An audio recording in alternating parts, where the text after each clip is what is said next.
오늘은요, 건강한 교회 시리즈 6번째 시간이에요. 우리 교회가 가지고 있는 비전 중에 진리의 말씀을 수고하고 또한 배우는 훈련 공동체에 대한 이야기를 함께 나눌까 합니다.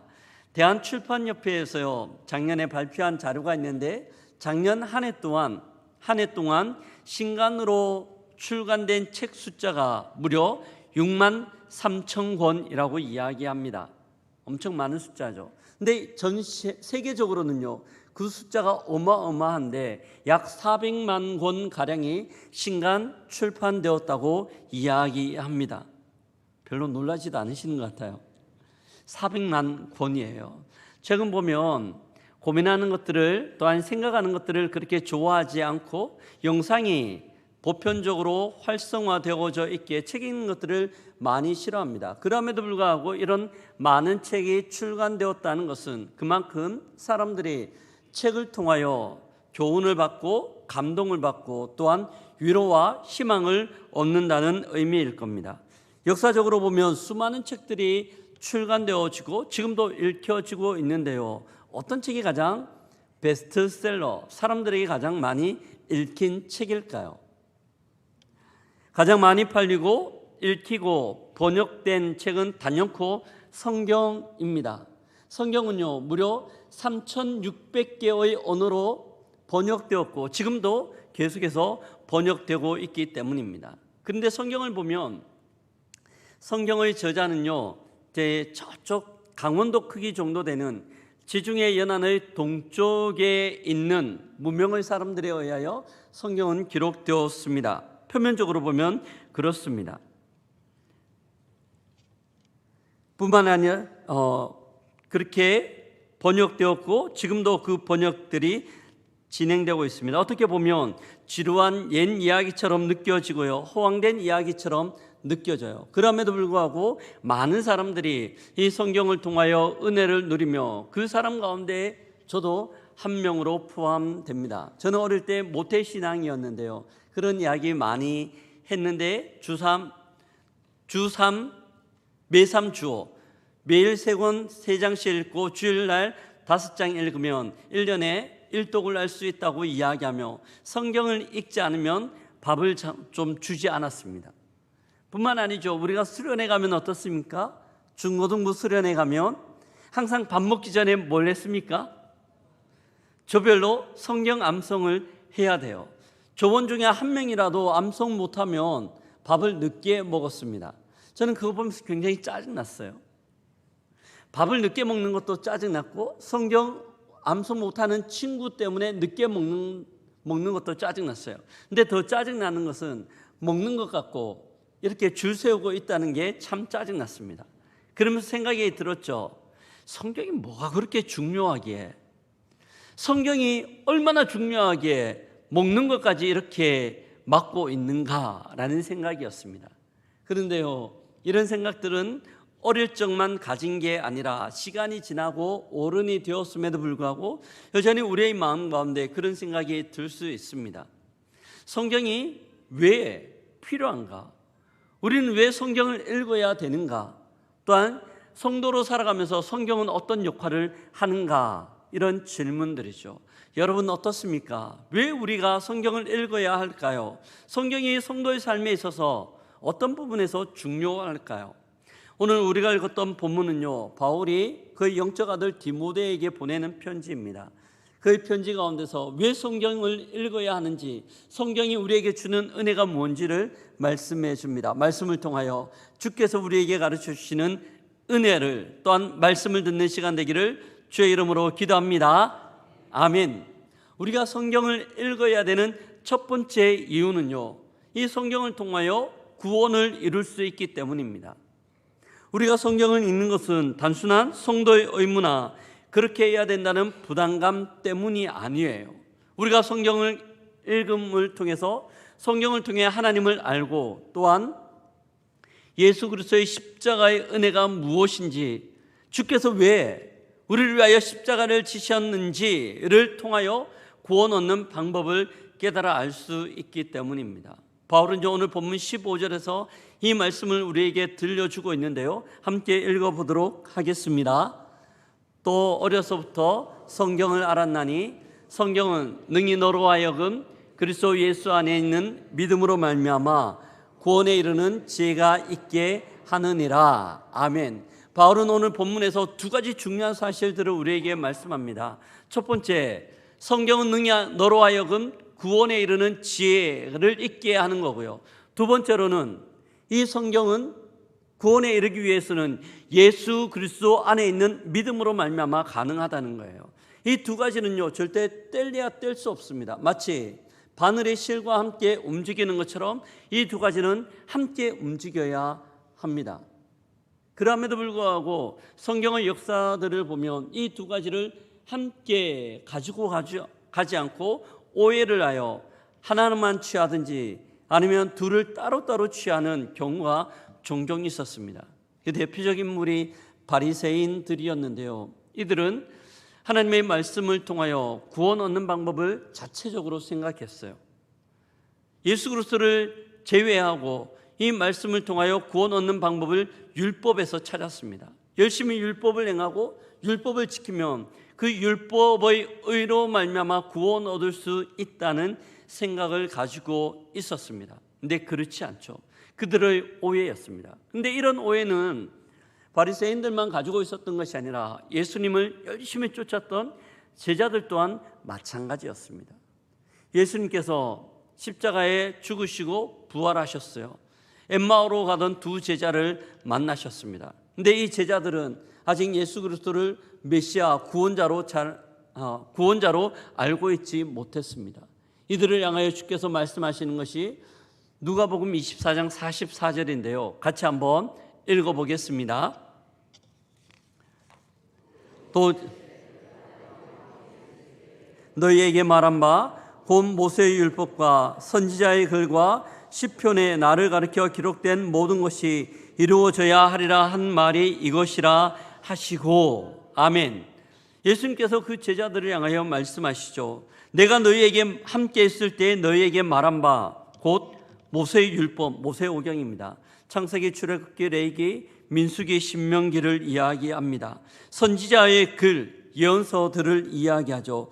시편이 나를 가리켜 기록된 모든 것이 이루어져야 하리라 한 말을 이것이라. 거기에서 나를 향하여 예언하고 기록된 말씀들이 있었음을 가르쳐주고 있었습니다. 구약성경은요, 오실 예수 그리스도 메시아에 대한 예언이며 기록인 줄 믿습니다. 성경을 통하여 이 주님을 발견하고 이 주님을 믿을 때 구원에 이르는 지혜, 구원을 얻게 되는 것이죠. 복음으로 읽는 구약이란 책에서요, 동일한 말씀들을 우리에게 보여주고 있는데요. 구약성경 복음으로 읽는 구약이란 책에 나오는 내용인데요. 같이 한번 읽어보도록 하겠습니다. 구약은 예수님이 누구신가라는 질문에 대한 거대한 서론이다. 모세오경의 율법은 우리가 죄인임을 보여주고 선지자들의 예언서는 그분이 오실 것을 약속하며 역사서는 하나님이 그 약속을 지켜가시는 과정을 보여준다. 성경은 단순히 도덕적 교훈이나 종교적인 정보를 담고 있는 책이 아닙니다. 예수님을 만나게 하는 책이며 예수 그리스도를 통하여 구원에 이르는 책인 줄 믿습니다. 성경을 읽다가 보면요, 우리가 죄인이라는 것들을 깨달아요. 그리고 성경을 계속해서 읽다가 보면 죄인인 우리는 구원 얻지 못하지만 이런 우리를 위하여 하나님의 아들 예수 그리스도께서 이 땅 가운데 인간의 몸을 입고 오셨고 십자가를 지심으로 또한 부활하심으로 우리의 구원을 이루셨음을 알 수 있습니다.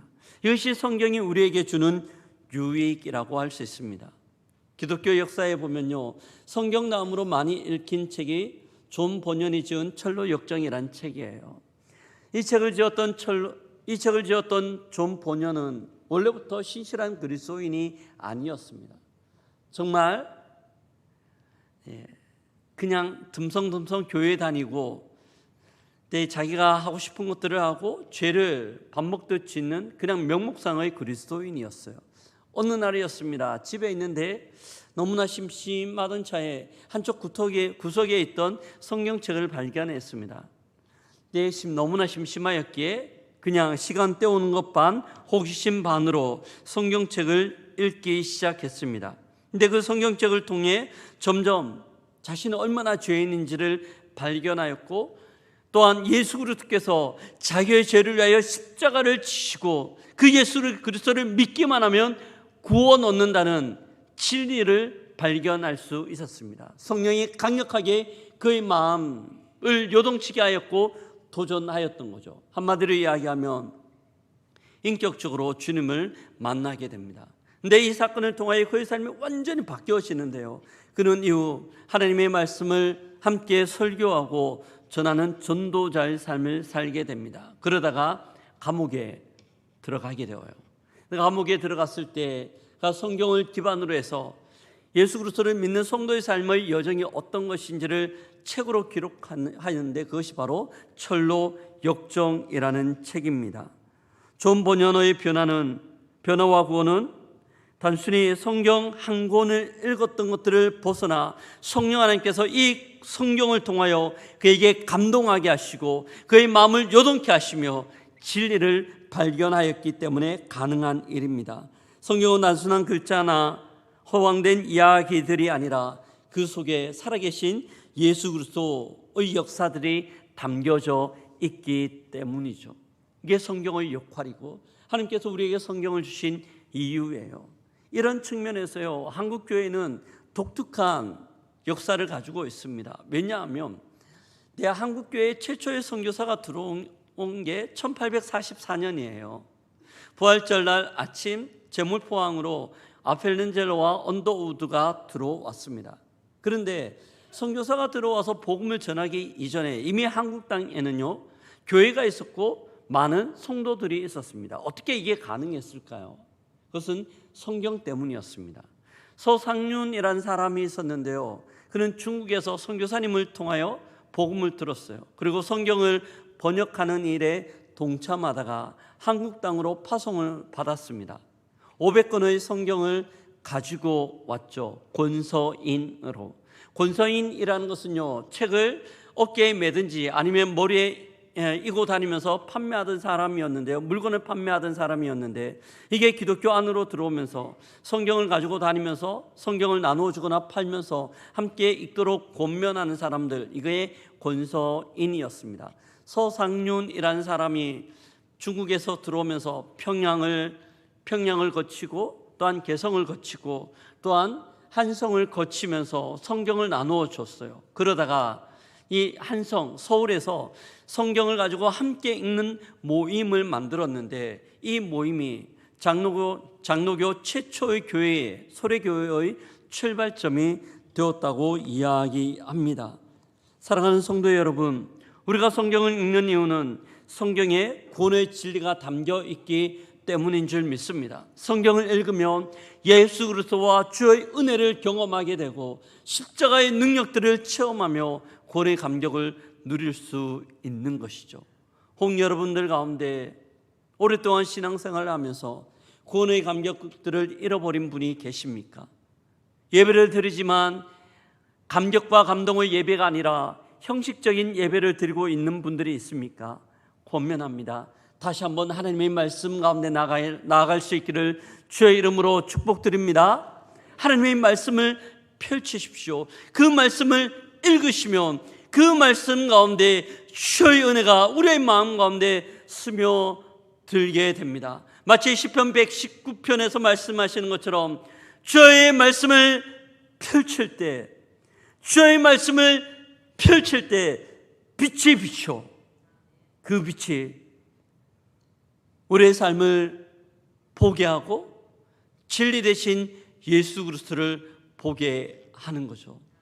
구원의 감격과 은혜를 다시 한번 회복되게 되는 줄 믿습니다. 언제요? 말씀 가운데 나아갈 때. 이 이유 때문에 주께서 우리에게 성경을 허락해 주셨습니다. 성경이 우리에게 필요한 이유 첫 번째예요. 두 번째로는요, 그렇다면 성경이 우리의 구원 얻는 것까지, 구원 얻는 일들 가운데만 필요한가요? 그렇지 않아요. 만약에 성경이 우리의 구원을 얻는 일들 가운데만 필요하다면 성경은 단지 구원의 문턱까지만 인도하는 안내서가 됩니다. 그리고 구원 이후에는 아무 의미가 없는 거죠. 하지만 성경은 그렇지 않아요. 성경은 우리가 구원 얻고 난 이후 어떻게 살아야 하는지 신앙의 전체를 보여주는 지도와 같고 매일매일 삶들 가운데 하나님의 인도함을 받게 하는 나침판과 같기 때문입니다. 성경을 읽다가 보면 하나님은 그때그때마다 우리에게 교훈하시고 또한 가르쳐 주시며 우리가 어떻게 살아야 할지 말씀해 주시는 거죠. 사도 바울은요 16절에서 이 내용을 우리에게 말씀하는데요, 함께 읽어보도록 하겠습니다. 모든 성경은 하나님의 감동으로 된 것으로 교훈과 책망과 바르게 함과 의로 교육하기에 유익하니. 모든 성경은요 하나님의 감동으로 되었어요. 우리를 교훈하고 또한 책망하고 바르게 하고 의로 교육한다고 말씀합니다. 성경이 하는 역할이에요. 교훈이라는 것이 무엇일까요? 우리가 어떻게 살아가야 하는지 날마다 우리에게 가르쳐 주는 거죠. 또한 책망을 해요. 혹 우리가 진리의 길 가운데서 벗어난다라면 우리의 등을 툭 때리면서 야, 바로 가야지. 하나님이 우리에게 가르쳐 주는 것들이 무엇인지 말씀을 통하여 책망하시면서 우리를 바른 길로 인도하는 겁니다. 또한 우리에게 바르게 하시는데요, 이것은 주를 바로 세운다는 뜻입니다. 긍정적인 방향으로 삶을 재정비할 수 있도록 도와주십니다. 의로 교육하게 하기도 합니다. 이 성경이 우리의 삶들 가운데, 성도의 삶들 가운데 미치는 은혜이며 영향입니다. 우리는 날마다 성경을 통하였어요, 우리의 삶을 이끌어 가시는 하나님을 만나고 경험하며 은혜의 보좌 앞에서 주의 영광을 볼 수 있는 거죠. 역사상 참 수많은 책들이 있었어요. 인류 우리의 문명사적으로 볼 때 많은 변화를 일으켰던 책들이 있습니다. 대표적인 것들을 한번 볼까요? 유교의 기초를 놓았던 공자의 논어가 있습니다. 뿐만 아니라 생물학의 판을 바꾼 찰스 다윈의 종의 기원이라는 책도 있어요. 사회주의 사상의 근간이 된 마르크스의 자본주의가 있고요, 또한 자유주의 시장 경제의 틀을 놓았던 아담 스미스의 국부론이라는 책도 있습니다. 이런 책들은요 문명사적으로 참 중요한 전환점을 만들었던 책입니다. 그럼에도 불구하고 이런 책들이요 성경과 비교될 수 없는 이유들은, 이 성경은 개개인의 삶들을 진리 가운데로 이끌어가고 하나님의 백성으로 만들어가며 주의 몸된 교회를 주의 뜻 가운데 세워갈 수 있는 진리의 나침판과 같은 역할들을 감당하기 때문입니다. 사랑하는 성도 여러분, 우리가 날마다 말씀을 묵상하고 말씀 가운데 나아갈 때 주님은 말씀을 통하여 우리를 이끌어 가십니다. 시편 1편은요 이 사실들을 우리에게 너무나 잘 가르쳐 주세요. 시편 1편의 출발이죠. 복 있는 사람은 누가 복 있는 사람일까요? 어떤 사람이 복 있는 사람일까요? 시편의 저자는 2절과 3절에서 우리에게 이렇게 말씀하는데요, 함께 읽어보겠습니다. 오직 여호와의 율법을 즐거워하여 그 율법을 주야로 묵상하는도다. 그는 시냇가에 심은 나무가 철을 따라 열매를 맺으며 그 잎사귀가 마르지 아니함 같으니 그가 하는 모든 일이 형통하리로다. 아멘. 복 있는 사람은 누구예요? 오직 여호와의 율법을 즐거워하여 그 율법을 주야로 묵상하는 사람인 줄 믿습니다. 그 묵상을 통하여 그는 시냇가에 심은 나무가 시절을 쫓아 풍성한 열매를 맺는 것처럼 그가 하는 모든 일들이 주 은혜 가운데 형통의 복을 누릴 수 있다고 말씀합니다. 이건 시편의 저자의 말뿐만 아니라 수많은 신앙의 위인들이 남긴 교훈이기도 하고 또한 우리가 경험하는 내용이기도 해요. 제가 이렇게 이야기할 수 있는 이유들은요, 저 또한 그 사람들 가운데 한 명이기 때문입니다.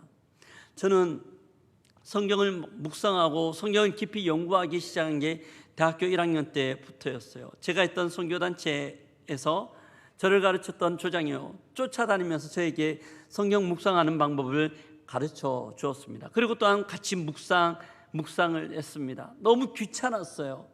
근데 끝까지 쫓아다니면서 저를 붙들고 이걸 하자고 이야기하고 그렇게 가르쳐 주었습니다. 그런데 그 묵상하는 시간부터 하나님께서 저에게 지혜를 주셨습니다. 여전히 지금 또 탁월한 지혜는 갖고 있지 못하지만 그때 예전과 비교했을 때는 너무나 달라졌어요.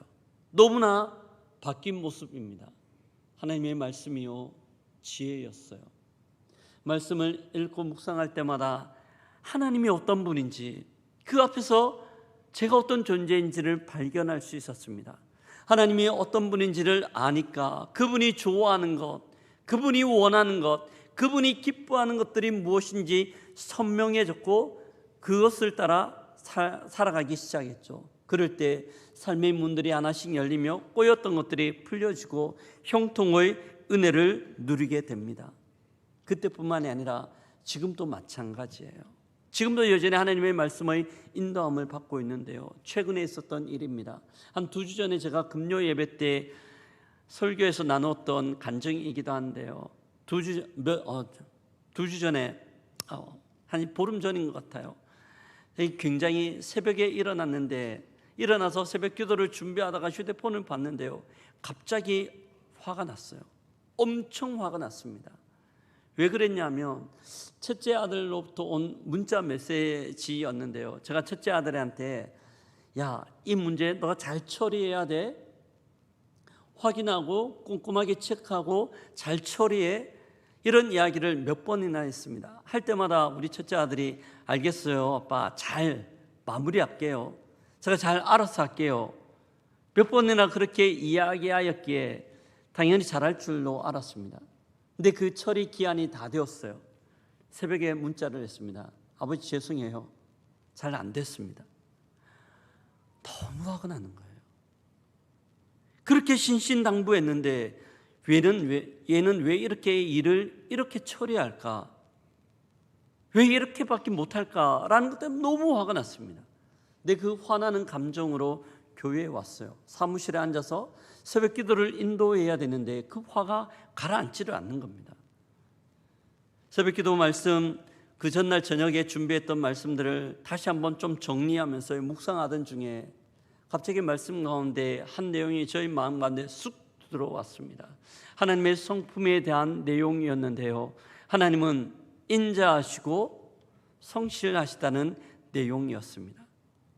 하나님의 인자라는 단어는 하나님의 긍휼, 오래 참으심에 대한 내용이고 하나님의 헤세드라고 이야기할 수 있습니다. 말씀을 묵상하는 중에요. 만약에 하나님이 인자하시지 않다라면 어떨까? 하나님이 인자하시지 않다라면 나의 모습은 어떨까라는 생각이 들었어요. 섬뜩한 거예요. 하나님이 인자하시지 않는다라면 저는 날마다 하나님 앞에 책망받고 야단 듣는 것밖에 없을 거예요. 근데 인자하신 하나님께서 저의 부족과 연약함에도 불구하고 오래 참으시며 기다리시고 여전히 품고 계시는 그 인자하심 때문에 제가 사역을 하고 이 자리에 있다는 생각이 들었습니다. 그러면서요, 저는 목회자이면서 하나님을 닮아가는 성도예요. 하나님이 인자하시다면 저 또한 인자해야 되는 것 아닌가라는 생각이 들면서요, 내가 왜 이렇게 화를 내는가? 내가 하나님의 백성이라면 주의 모습을 본받아 인자해야 되는데, 이 생각이 제 마음 가운데 들어온 순간 제 마음을 지배하던 모든 분노들이 갑자기 샥 사라져 버렸습니다. 하나님의 말씀으로 인도함을 받는 거죠. 주의 말씀이 우리에게 교훈하고 책망하고 바르게 하고 의로 교육하기에 이런 은혜가 있었습니다. 마치 그냥 마술을 부리는 것 같았어요.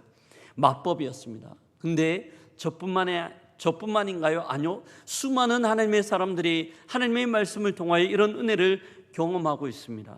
어떻게 해서 이런 마법이 우리에게 일어나는 걸까요? 사도 바울은 오늘 본문에서 우리에게 말씀하세요. 모든 성경은 하나님의 감동으로 된 것으로, 하나님의 감동으로 되었다라는 원어적 의미는요, 하나님의 호흡으로 인하여라는 의미를 가지고 있습니다. 이 표현은 신약 성경 가운데 이 본문에만 기록되고 있어요. 비슷한 것이요, 창세기 2장 7절에 나옵니다. 창세기 2장 7절에 보면 하나님께서 흙으로 사람을 만드시고 난 다음 그 코에 생기를 후 불어넣으셨을 때 그가 살아있는 영적 존재, 생명이 되었다고 말씀하시며, 생명이 된 아담과 하와는 에덴 동산에서 날마다 하나님과 교제하며 주의 은혜 가운데 거할 수 있었습니다. 성경을 기록했던 이 성령의 감동하심은 성경을 읽는 우리에게 임하셔서 이 말씀을 통한 하나님의 교훈, 하나님의 뜻, 인도가 무엇인지 가르쳐 주시고 우리를 그렇게 이끌어가는 줄 믿습니다. 히브리서 4장에서 말씀하죠. 하나님의 말씀은 살았고 운동력이 있어 저의 날쌘 어떤 것보다 강하고 예리하여 혼과 영과 및 관절과 골수를 찔러 쪼개며 라고 말씀합니다. 하나님의 말씀이 살아있어요. 그 말씀이 성령의 감동 가운데 우리의 생각과 우리의 행동과 우리의 삶들 가운데 들어오셔서 딱딱하게 굳어버린 우리의 마음을 젖히고 몸이 건조해진 우리의 심령 가운데 은혜의 담비를 내려주시며 하나님의 뜻대로 이끌어 가시는 것, 이것이 말씀의 은혜인 줄 믿습니다. 하나님께서 우리에게 성령을 주신, 성경을 주신 이유이기도 합니다. 문제는요, 분명히 하나님은 이런 이유들 때문에 성경을 주셨는데 이 성경이 우리의 삶들을 그렇게 만들어가고 있는가에 대한 질문이에요. 사랑하는 성도 여러분, 우리가 신앙생활을 하며 우리의 눈으로 성경을 읽고 우리의 귀로 성경을 듣습니다. 근데 이 말씀이 우리의 삶 가운데 들어오고 있습니까? 우리의 삶들 가운데 뚫고 들어와서 우리의 강팍한 마음을 녹이고 냉랭한 마음들을 새롭게 만들어가고 있는가에 대한 질문입니다. 어떻습니까? 잘 그렇지 않죠. 잘 그렇지 않다는 것들을 제가 한 설문을 통해 확인할 수 있었는데요. 설문기관에서 2017년하고 2023년에 동일한 설문 내용들을 가지고 조사를 하며 비교를 했습니다.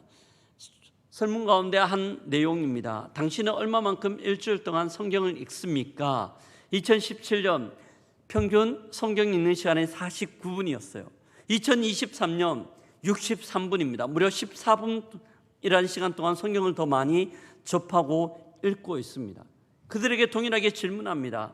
당신은 얼마만큼 하나님의 뜻대로 살아갑니까? 세속화되어 가는 과정 가운데 당신의 위치는 어디에 있습니까? 2017년 하나님의 말씀을 따라 살려고 하고 세속화에 조금은 맞서고 있습니다. 근데 2023년 세속화의 흐름에 밀려가고 있습니다. 이상하죠? 성경을 읽는 시간은 훨씬 더 많아졌지만 세속화의 흐름에 또 밀려가고 있는 응답수는 훨씬 더 많아졌어요. 왜 그럴까요? 왜 이런 모습들이 나타나는 걸까요? 우리는 성경을요 읽기만 해요. 성경 말씀을 묵상하고 이것이 우리의 삶들 가운데 들어와야 함에도 불구하고 그렇게 하지 못한 거죠. 이런 우리의 모습을 향하여 사도 바울이 14절에서 명확하게 말씀하고 있습니다. 14절을 같이 한번 읽어보겠습니다. 그러나 너는 배우고 확신한 일에 거하라. 너는 내가 누구에게서 배운 것을 알며 라고 이야기합니다. 이 말씀을 우리가 잘 기억해야 하는데요, 두 가지 내용의 주안점을 두어야 합니다. 배우고 고하라 라는 단어입니다. 배우고라는 단어는요, 원어적으로 보면 우리가 익힌 것들을 삶으로 표현하는 것을 이야기하고요, 고하다라는 단어는 굳게 서 있는다라는 의미입니다. 우리가 배우고 익힌 것들을 삶으로 적용하여 굳게 그 삶 가운데 머물러 있으라는 의미이죠. 이것을 하기 위해서 우리에게 필요한 게 있어요. 그것은 훈련입니다. 우리는 계속된 훈련을 통하여서요, 하나님의 말씀이 우리의 삶들 가운데 스며들고 이것이 우리의 습관이 될 수 있도록 만들어야 합니다. 한번 은혜 받고 한번 적용하고 한번 결단한다고 해서 바뀌어지지 않아요. 작심삼일이라는 단어가 그냥 있는 것 아니잖아요. 끊임없이 훈련할 때 그 훈련이 우리의 삶이 되고 습관이 되고 결국에는 인격이 되며 우리의 인생이 되는 거죠. 훈련이 얼마나 중요한지 제가 새삼 깨닫게 된 경험이 한번 있었는데요. 2012년이었어요. 런던 올림픽이었습니다. 이때 세계를 깜짝 놀라게 한 한 선수가 있었는데 우리나라 선수였습니다. 81kg급 유도에 출전한 김재범 선수입니다. 이 선수는요, 예선부터 결승까지 상대편에게 점수를 내주지 않을 뿐더러 모든 경기를 한판승으로 승리했습니다. 엄청나죠. 경기가 끝나고 난 다음 기자들이 몰려들었습니다. 그러면서 인터뷰하면서 묻습니다. 어떻게 그렇게 완벽하게 상대를 제압할 수 있었습니까? 당신은 유도의 천재 아닌가요? 그렇게 질문합니다. 그 질문을 듣고 있던 김재범 선수가 대답합니다. 사람들은 제가 기술이 좋아서 감각이 좋아서 이길 수 있었다고 이야기합니다. 맞습니다. 저는 기술이 좋고 감각이 좋습니다. 하지만 이 기술과 감각은 제가 가지고 태어난 것이 아니라 끊임없이 진행된 반복된 훈련을 통하여 제가 습득한 겁니다. 저는 이 감각을 버리지 않기 위하여 지금도 하루에 몇천 번씩 동일한 반복된 행동들을 하고 반복된 기술들을 연습하고 있습니다. 그럴 때 감각으로 여전히 남아 있습니다 라는 이야기를 했습니다. 그는 세계 최고의 무대에서 단 한 번의 기술로 승리를 쟁취하였지만 그 한 번을 위하여 끊임없는 훈련, 끊임없는 노력, 끊임없는 반복을 하였던 거죠. 사랑하는 성도 여러분, 이것은요 운동 경기에만 있는 것 아닙니다. 우리의 신앙생활 가운데도 마찬가지로 끊임없이 반복됨으로 증명되어야 되는 내용이에요. 사도 바울은 이것을 너무나 잘 알았기에 디모데전서 4장 7절과 8절에서 현대인의 성경으로 보면 이렇게 우리에게 말씀하는데요. 함께 읽어보겠습니다. 하나님을 모독하는 무가치한 신화를 버리고 경건한 사람이 되도록 훈련하시오. 육체의 훈련은 약간의 유익이 있으나 경건은 모든 일에 유익이 있으며 저 세상에서의 영원한 생명까지 약속해 줍니다. 아멘.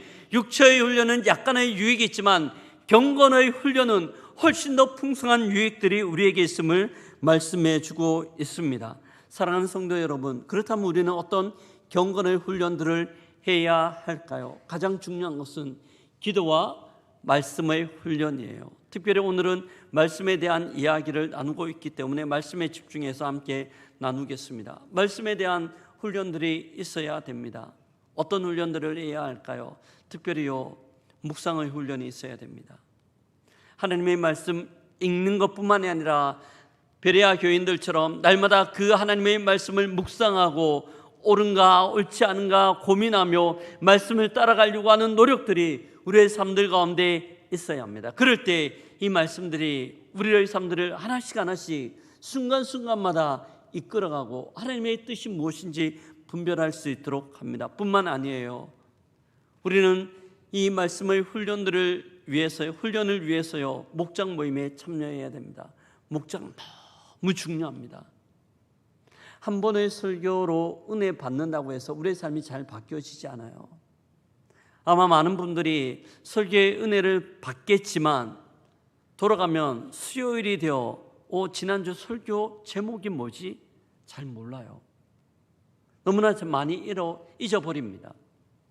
이런 우리에게 목장 모임은요, 말씀을 함께 나눌 뿐만 아니라 말씀을 통해서 우리에게 가르쳐 주시는 것들을 붙들고 적용까지 합니다. 그리고 다음 주에 와서 그 적용한 말씀을 가지고 어떻게 일주일을 보냈는지 점검하고, 실패했으면 힘내라고 격려하고, 잘했으면 하나님의 마음으로 칭찬하며 박수를 쳐주는 것, 이것이 목장 모임에서 이루어지는 일입니다.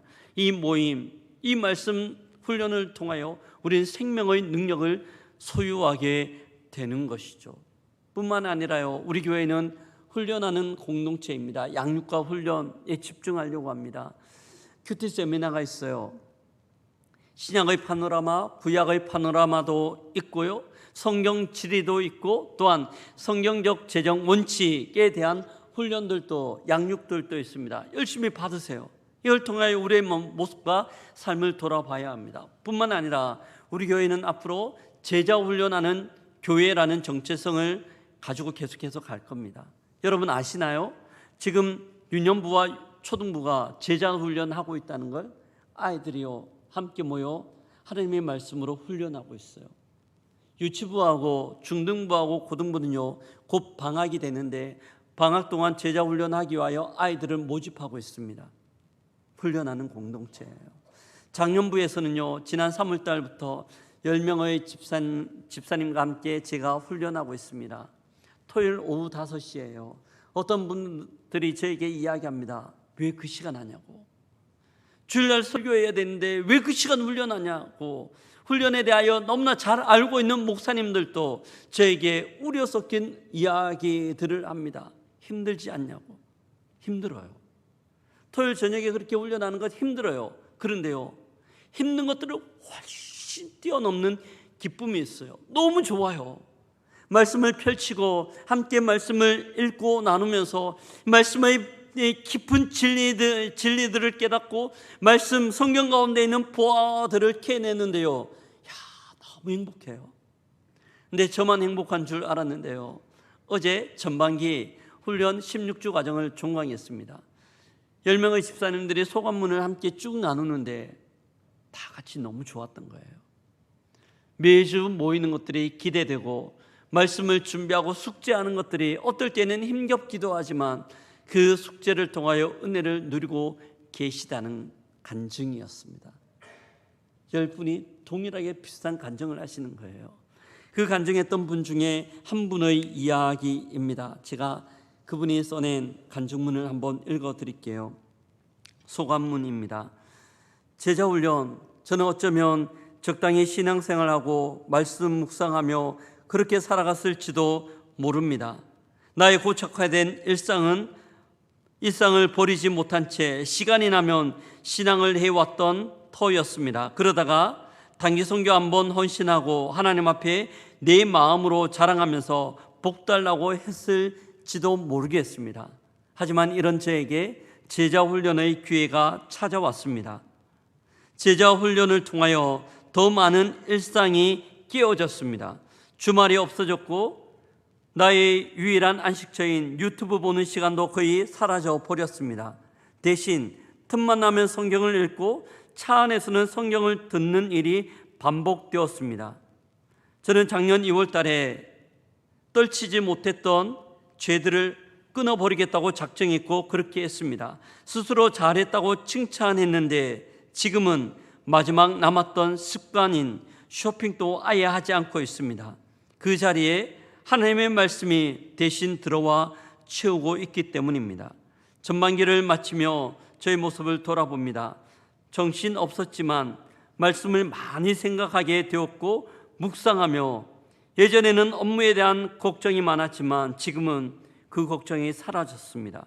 쓸데없는 걱정보다는 하나님을 의지하고 믿고 내 일을 담대하게 추진하는 용기가 생겼기 때문입니다. 이것이 제 첫 번째 변화입니다. 두 번째 변화는 말씀이 내 마음에 더 깊이 들어옴으로써 나는 나의 가정에 말씀이 흘러야 한다는 생각이 매우 강해졌습니다.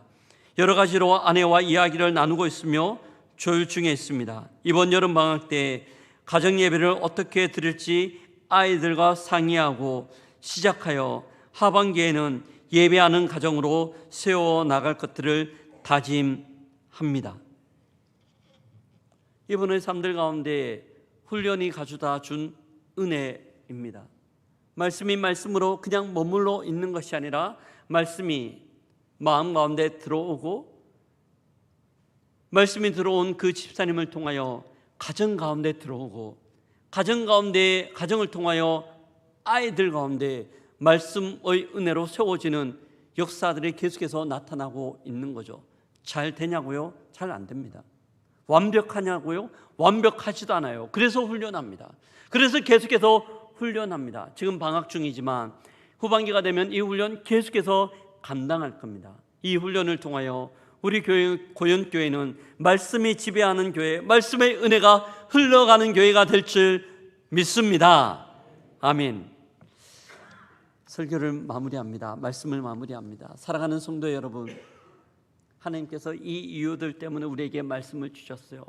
사도 바울이요, 위대한 신앙의 인물임에도 불구하고 표들을 향하여 달려간다고 이야기합니다. 엄청난 신앙의 인물임에도 불구하고 여전히 그는 표들을 향하여 달려가고 있다는 고백들을 합니다. 우리의 모습은 어떤가요? 오랫동안 신앙의 연수가 있기 때문에, 나에게 목사, 장로, 집사, 권사의 직분이 있기 때문에 나는 어느 정도 된 신앙이라고 자만하며 멈춰서 있지는 않습니까? 여러분, 작년과 올해를 비교하며 어느 만큼 신앙의 성장과 성숙이 있습니까? 우리의 말을 통하여, 우리의 생각을 통하여, 우리의 행동을 통하여, 또한 우리의 관계들을 통하여 얼마만큼의 성숙의 열매들을 맺혀가고 있는가에 대한 질문입니다. 주님은 우리를 향하여 요청합니다. 계속해서 자라가라고, 계속해서 훈련을 통하여, 말씀을 통하여 성장할 것들을 권면합니다. 아무쪼록 주님의 이 권면 앞에서 믿는 것과 아는 것이 하나가 되는 그리스도의 장성한 분량에까지 날마다 자라갈 수 있는 우리 모두가 되기를 주의 이름으로 축복합니다. 아멘.